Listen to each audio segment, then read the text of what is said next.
અસર થઈ છે। અહેવાલ બાદ સુરતની જર્જરિત સિવિલ હોસ્પિટલ ખાલી કરાવાઈ છે। એક પછી એક 15 વોર્ડ શિફ્ટ કરવાની કામગીરી હાથ ધરાઈ। જર્જરિત સિવિલમાં અનેક વખત પોપડા અને સ્લેબ પડ્યા હતા। જીવના જોખમે દર્દીઓ અહીંયા સારવાર લઈ રહ્યા હતા। તમામ વોર્ડના દર્દીઓને નવી કિડની બિલ્ડિંગમાં શિફ્ટ કરાયા છે। 600 જેટલા દર્દીઓને શિફ્ટ કરી દેવામાં આવ્યા છે। એ પ્રકારની અત્યારે જાણકારી મળી રહી છે। મહત્વનું છે કે સુરતની સિવિલ હોસ્પિટલ દક્ષિણ ગુજરાતની સૌથી મોટી હોસ્પિટલ છે, જ્યાં મહારાષ્ટ્ર સુધીના દર્દીઓ સારવાર માટે આવતા હોય છે। ત્યારે છેલ્લા કેટલાક સમયથી સિવિલ હોસ્પિટલ જર્જરિત થઈ હતી। અનેક વખત પોપડા અને સ્લેબ પડ્યા હતા, છતાં દર્દીઓ જીવના જોખમે સારવાર લઈ રહ્યા હતા। જો કે TV9ના અહેવાલ બાદ દર્દીઓને રાહત મળી છે। તેમને નવી બિલ્ડિંગમાં ખસેડી દેવામાં આવ્યા છે।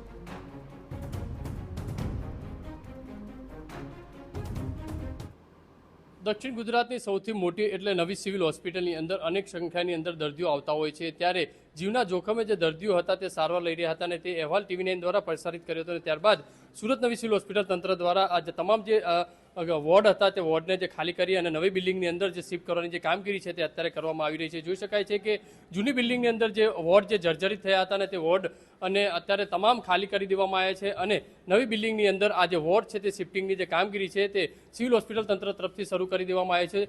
પહેલાં જે ધીમી ગતિએ ચાલતું હતું, પણ જે રીતે સૂચના મળતાની સાથે જ ફરીથી નવી સિવિલ હોસ્પિટલના તંત્ર તરફથી તમામ જે વોર્ડો છે તે શિફ્ટ કરવાની જે કામગીરી છે તે કરવામાં આવી રહી છે।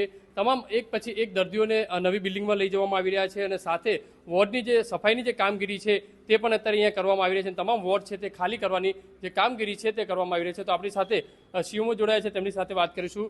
સાહેબ, કઈ રીતે શિફ્ટિંગની કામગીરી?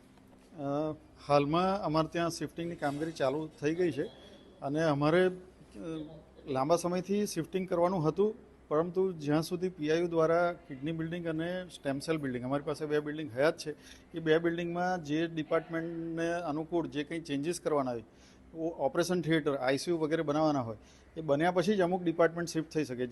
જેને એવી સગવડની જરૂર નથી તેવા મેડિસિન વિભાગ અમે અગાઉથી જ શિફ્ટ કરી દીધેલો હતો। 8 વોર્ડ મેડિસિનના અગાઉ શિફ્ટ કરી દીધેલા હતા। હાલમાં પલ્મોનરી મેડિસિનના 2 વોર્ડ શિફ્ટ કર્યા છે। J3 J4માં અત્યારે હાલ જે છે તો આપણે J3માં છે। ગઈકાલે જ એમનું શિફ્ટિંગ પૂરું થયું। અહીંયા થોડું સામાન ને લઈ જવાનું છે, એ કામગીરી ચાલુ થઈ ગઈ છે અને ઓપરેશન થિયેટર પણ હવે પૂરજોશમાં પીઆઈયુ દ્વારા પણ ખૂબ સહકાર આપવામાં આવી રહ્યો છે અને એમણે યુદ્ધના ધોરણે કામગીરી ચાલુ કરી દીધી છે। થોડા સમયમાં એ પણ ચાલુ થઈ જશે। ડાયાલિસિસ વિભાગ ત્યાં કિડની બિલ્ડિંગમાં તૈયાર થઈ ગયો છે। 1-2 દિવસમાં ડાયાલિસિસ શિફ્ટ થઈ જશે। સર, અત્યાર સુધી કેટલા વોર્ડ શિફ્ટ કરી દેવામાં આવ્યા છે અને હજુ કેટલા વોર્ડ બાકી છે અને કેટલા ઓપરેશન થિયેટર બાકી છે? અત્યારે આપણે નોન સર્જિકલ બધું જ શિફ્ટ કરી દીધું છે। ઓપરેશન થિયેટર વગર સર્જિકલ ડિપાર્ટમેન્ટ શિફ્ટ ના થઈ શકે, આપ સમજો છો। એટલે ઓપરેશન થિયેટરોની કામગીરી કિડની બિલ્ડિંગમાં તો લગભગ પૂરી થવા આવી છે। કદાચ 15-20 દિવસમાં એનો ચાર્જ મળી જાય ત્યાર પછી આપણે ત્યાં ઓર્થોપેડિક અને સર્જરી ડિપાર્ટમેન્ટ શિફ્ટ કરવાનું છે। સર, જીવના જોખમે અહીંયા દર્દીઓ સારવાર લઈ રહ્યા હતા। TV9 તરફથી અહેવાલ પણ પ્રસારિત કરાયો હતો।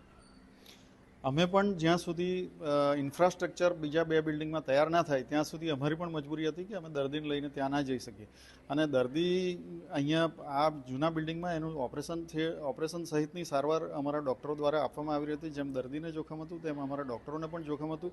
તેમ છતાં કેલ્ક્યુલેટેડ રિસ્ક લઈને બધી કામગીરી કરવામાં આવતી હતી, જેને કારણે ગરીબ દર્દીઓને નુકસાન ન થાય ને એનું મુશ્કેલી ના પડે। અત્યારે જે રીતે જોઈ શકાય છે કે શિફ્ટિંગની જે કામગીરી છે તે સિવિલ હોસ્પિટલ તંત્ર તરફથી કરવામાં આવી રહી છે, કારણ કે ઘણા સમયથી આજે શિફ્ટિંગની જે કામગીરી હતી તે અટવાઈ રહી હતી અને જે રીતે ઉપરથી સૂચના મળતાની સાથે તાત્કાલિક તમામ જે વોર્ડો છે એક પછી એક ખાલી કરી અને નવી બિલ્ડિંગની અંદર લઈ જવામાં આવી રહ્યા છે।